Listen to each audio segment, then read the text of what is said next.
한 주일을 빠졌는데 여러분의 얼굴을 뵙는 것은 2주 만에 보게 됩니다.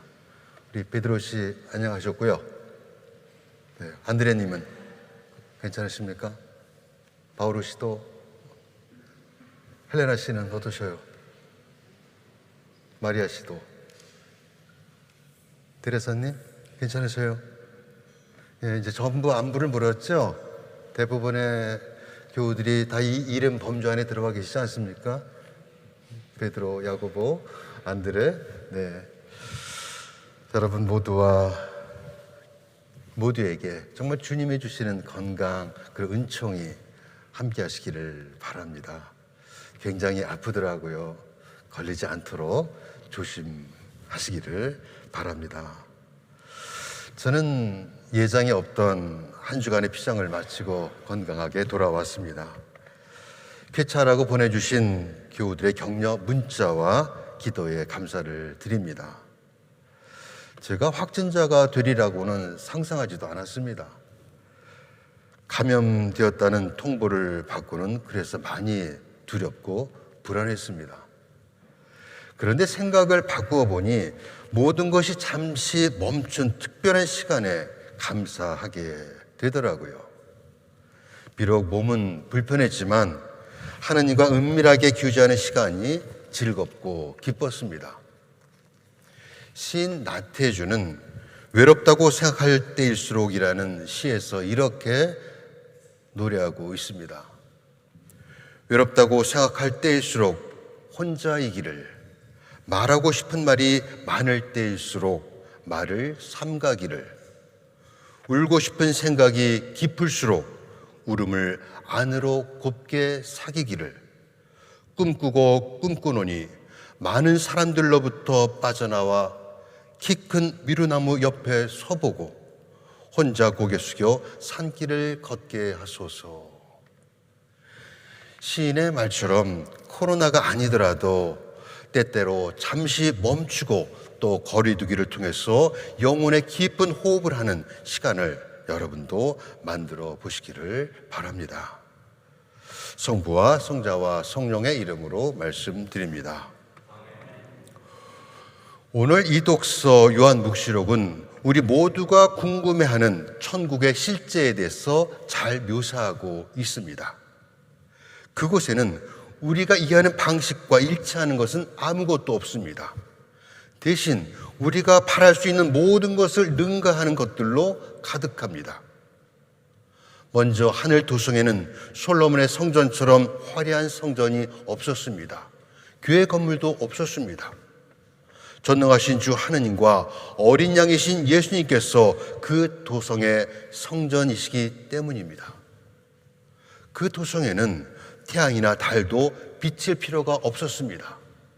하나님의 영광이 그 도성을 밝혀주고 어린 양 예수님께서 도성의 등불이시기 때문입니다. 밤이 없으므로 종일토록 대문을 닫는 일도 없습니다. 도성에서 금지된 것은 더러운 것과 악한 것들, 그리고 거짓과 흉측한 일을 일삼는 자들은 결코 하늘 도성에 들어갈 수 없었습니다.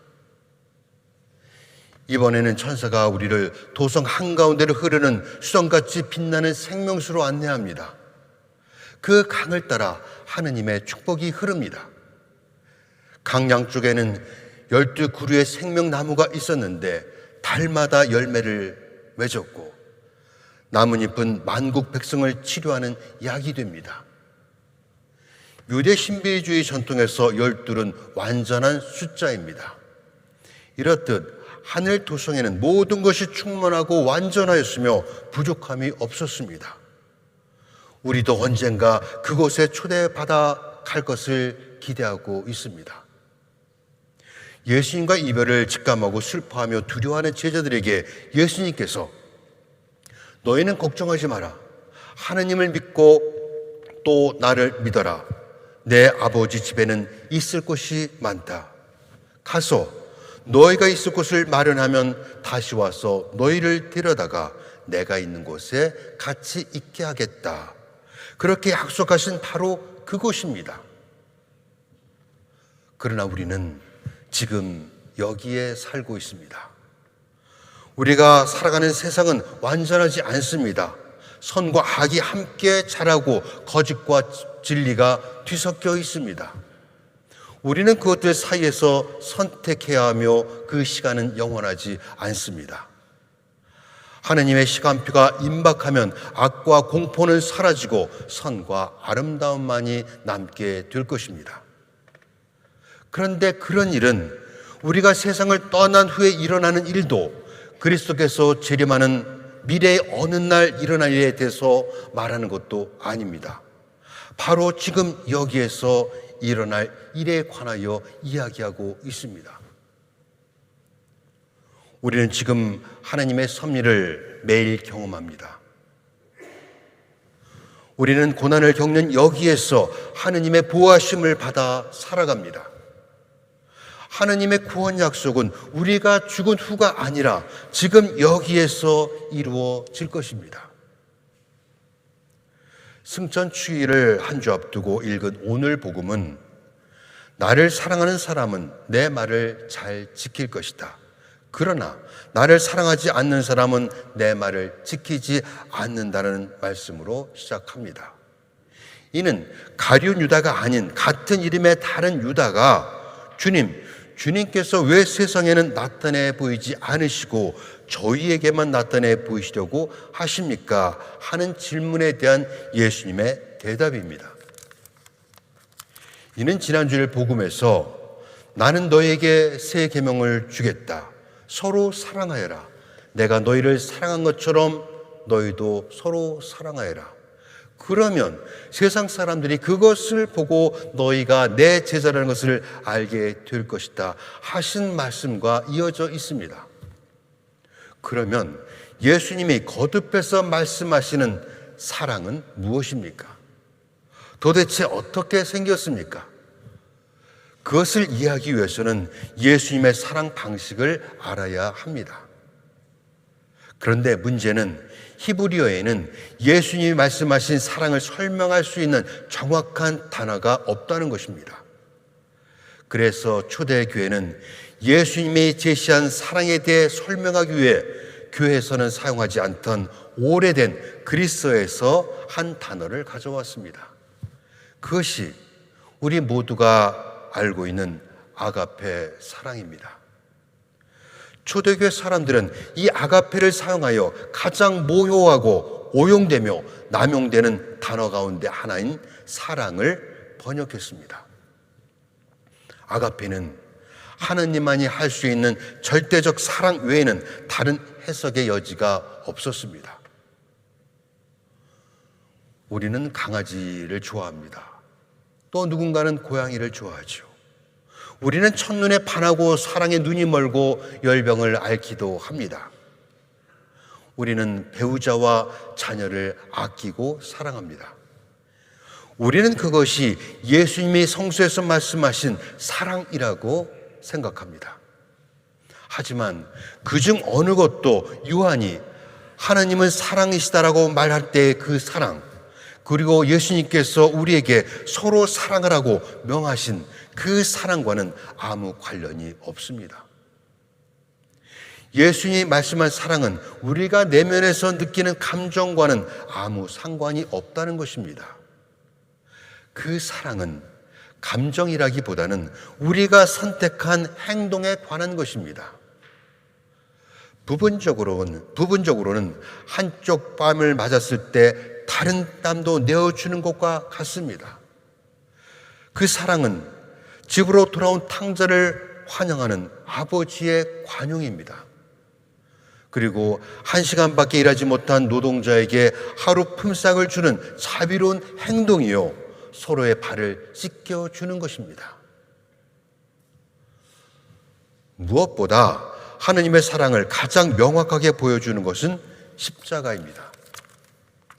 십자가는 예수님께서 내가 너희를 사랑한 것처럼 서로 사랑하라고 말씀하실 때의 기준입니다.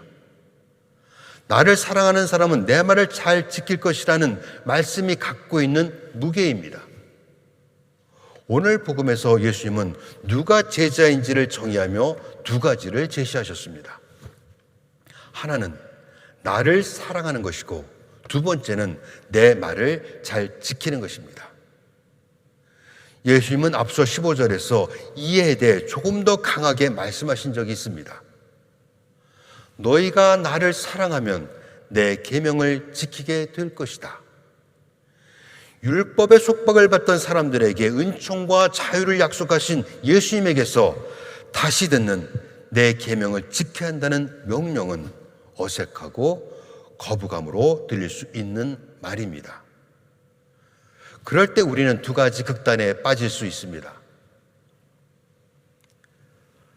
하느님께 완벽하게 순종하기 위해 성경과 율법의 작은 세부 사항까지 집착하여 철저하게 지키려 하거나, 아니면 율법과 성경의 가르침을 완전히 무시하고 오로지 하나님의 은총에 기대려는 것입니다. 만약 두 번째 선택을 하는 경우라면 예수님이 주신 새 계명이 구약의 계명보다 더 쉽다고 생각해서 그럴 것입니다. 과연 그럴까요? 예수님 가르침의 핵심이 집약되어 있는 산상수훈을 보면 예수님은 우리가 율법을 지키는 것보다 더 쉬운 길을 가르쳐 주지 않았습니다. 구약에 있는 하나님의 계명과 신약에서의 예수님의 새 계명 사이에는 전혀 차이가 없습니다.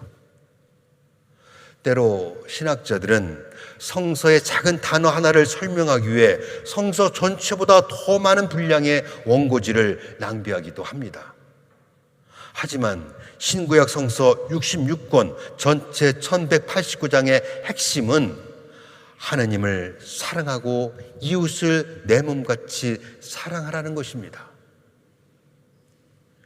예수님이 주신 새 계명이 짧고 단순하니 쉽다고 착각할 수 있습니다.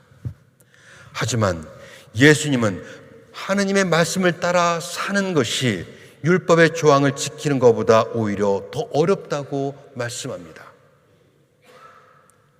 살인하지 말라는 구약의 율법과 관련하여 예수님은 다른 사람을 죽이지 말아야 할 뿐 아니라 다른 사람의 생명을 가볍게 여기거나 누군가를 미워하는 것만으로도 살인의 죄를 저지른 것과 다르지 않다고 경고하셨습니다.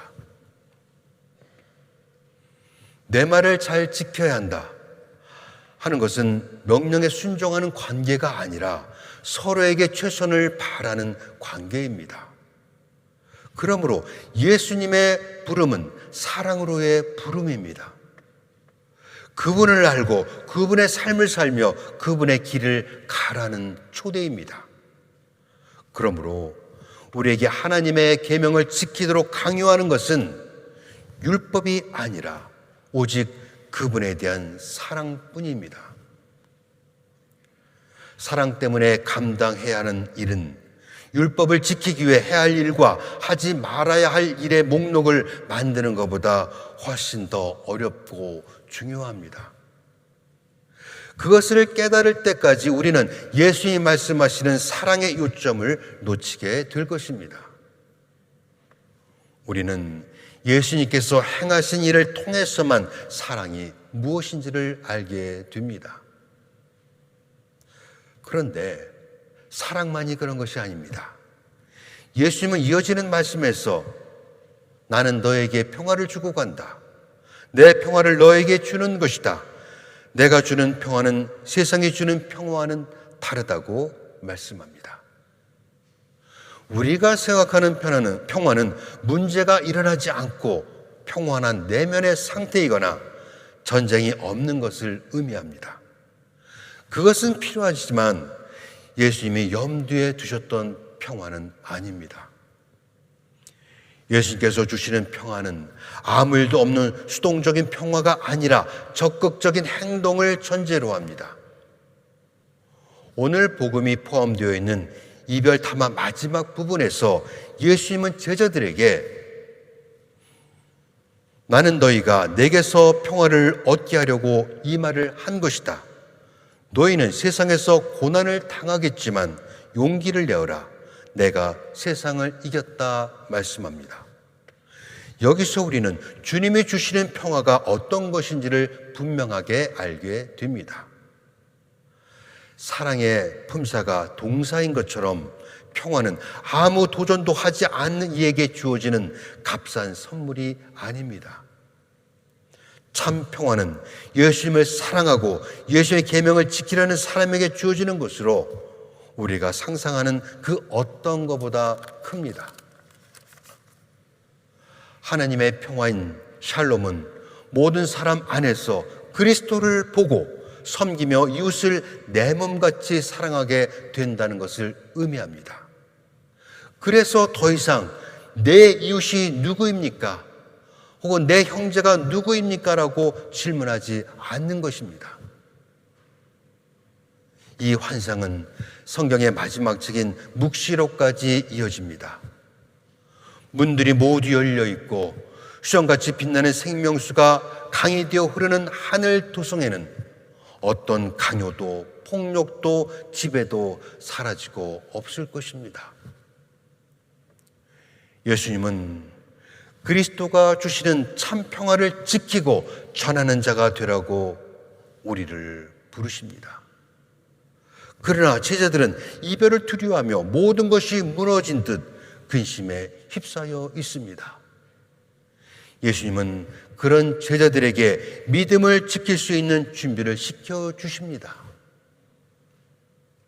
다행히 하느님이 제자들에게 명령하신 이 모든 일들은 그들 스스로 조립하고 설치해야 하는 DIY 가구가 아닙니다.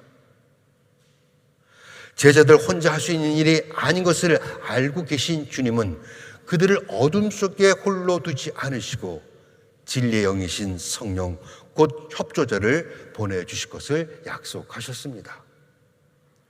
그래서 그리스도를 믿는 자들의 삶은 혼자만의 투쟁이 아닙니다. 그리스도의 영이 모든 것을 알려주고 인도하기 위해 우리 옆에 있습니다. 그래서 우리는 어떤 어려움 속에서도 성령의 도우심으로 하나님의 계명을 지키는 삶, 곧 예수님을 따르기로 한 처음의 약속을 이루는 믿음의 길을 끝까지 걸어갈 수 있습니다. 세상을 살아가는 우리의 대부분은 행복과 슬픔, 기쁨과 절망 사이에서 적당히 타협하는 삶을 살아갑니다. 그런 우리들에게 오늘 일독서는 우리의 이해를 초월하고 우리가 바랄 수 있는 모든 것을 능가하는 최고의 선물을 주시려는 하나님의 열망으로 우리를 초대하고 있습니다. 오늘 사도행전의 말씀은 바울로의 2차 전도 여행에 관한 이야기입니다. 바울로의 계획은 첫 번째 전도 여행에서 개척한 교회들을 돌아보는 것이었습니다. 하지만 예수님의 성령은 그것을 허락지 않고 마케도니아의 첫 도시 빌립비로 그를 보냅니다. 마케도니아는 유럽의 관문입니다. 지금까지 복음은 이스라엘과 팔레스타인 지역에 국한되어 있었지만 부활의 주님은 이제 온 세계에 복음을 전하도록 바울로를 인도합니다. 이는 바울로가 감히 꿈꾸거나 상상했던 일이 아니었습니다. 그래서 누군가는 하나님의 생각을 우리 주머니에 넣을 수 없다고 말했나 봅니다.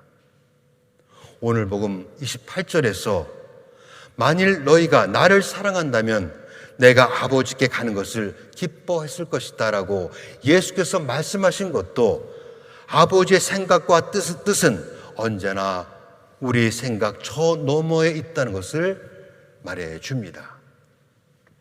마케도니아에서 바울로가 만난 리디아는 부자와 고관들이 입는 자주색 천으로 성공한 사업가입니다. 그녀는 바울로와 동역자들의 은신처와 편의를 지원할 능력과 의지가 있었습니다. 바울로는 그녀에게 세례를 줍니다. 아마도 리디아는 유럽인으로 첫 세례를 받은 사람일 것입니다. 이렇게 아무도 예상하지 못한 리디아의 출현은 주님을 사랑하고 그의 계명을 지키는 사람은 혼자가 아니라는 것을 말해주고 있습니다. 성령은 리디아를 예비하여 바울로가 필리피에서 사역을 가능하게 했습니다. 리디아와 바울로는 마음의 문을 열고 서로를 환대하고 부활의 주님이 가르쳐 주신 새 노래를 함께 부릅니다. 기쁨의 50일을 지나고 있는 우리도 그들처럼 두려움과 불안의 문을 열고 부활하신 그리스도의 빛이 어두운 세상을 두루 비추도록 하나님의 샬롬을 외칠 수 있어야 합니다.